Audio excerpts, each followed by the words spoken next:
108 దేశాలకెళ్ళి వచ్చిన అందగత్తెలందరినీ కాదని థాయిలాండ్కి వెళ్ళి పోటీ పడ్డ గీ ఓపల్ సుచాత చువాంగ్ కిరీటాన్ని దక్కించుకుందుల్లా. ఫైనల్ పోటీలో లాస్ట్కు ఇథియోపియా, పోలాండ్, మార్టినిక్ దేశాల అందగత్తెలతో పాటు ఈ థాయిలాండ్ సుందరి ఓపల్ కూడా ఉండే.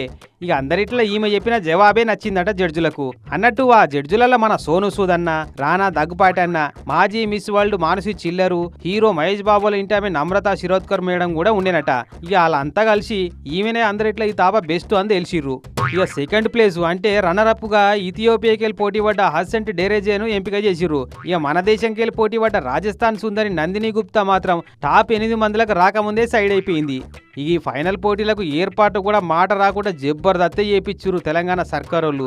CM Revanth sir, megastar Chiranjeevi sir, మంత్రులు, పట్నం మేయర్ కాడికెళ్ళి పెద్ద పెద్ద సెలబ్రిటీలు, బడా వ్యాపారులు చాలా మంది హాజరుపడ్డారు చూస్తందుకు. ఇక మిస్ వరల్డ్ పోటీలలో గెలిచిన ఓపల్కు కంగ్రాట్ చెప్పుకుంటేనే పోటీ పడ్డోళ్ళు అంతా గెలిచినట్టే అని మాట్లాడారు.